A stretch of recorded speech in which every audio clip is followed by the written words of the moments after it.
Senator Tommy Tuberville was talking about the funding deal that the government has passed and how they need to look at the farm bill that's coming up. They gave it a 1-year extension, and they're looking at a bigger farm bill and all of this. And he was talking about making cuts. And where does he want to make cuts? Well, he wants to start cutting from food stamps to the SNAP benefits. And his response to it is, people just need to go back to work. That's it. He goes, they just need to go back to work. We need to quit paying for their food and make them go back to work. He is so far detached from the reality that a lot of people on benefits are working. They're just not making enough to support their own living, and they need help. There's already work requirements, unless you are disabled, that require you, as long as you are in, I think it's 18 to 50 something, you are required to work a minimum number of hours. Already a thing. But they're using this idea that people are lazy and just collecting benefits for the sake of collecting benefits as a reason to do cuts.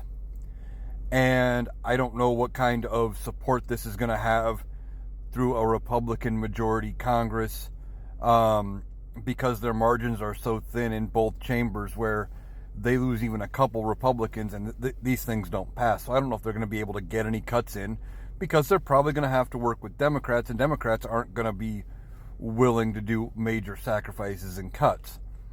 But even Steve Bannon on his War Room podcast was saying, well, we need to do some of the cuts, and he wasn't necessarily talking about cutting benefit as much as he wants to cut the types of food you can eat, along with a lot of people. Now, Steve Bannon is just a podcaster, influencer. He's not actually going to be part of this administration.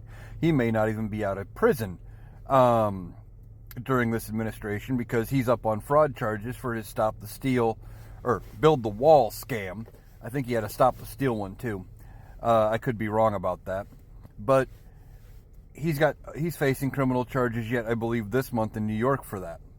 But they want to cut these programs, not realizing that a lot of people do work already. Like I said, the work requirements are already a thing.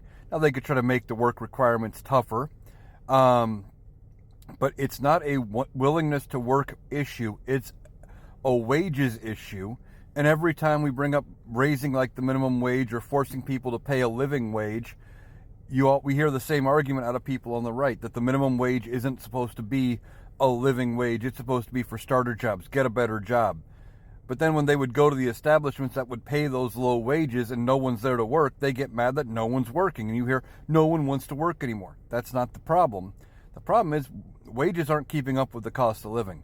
It's not about getting people back to work to get them off of government assistance and things like that.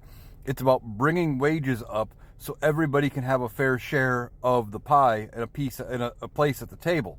But Republicans don't think that way. They want to blame everybody and take from people rather than help anybody. And unfortunately, red states are going to be the ones that suffer the most.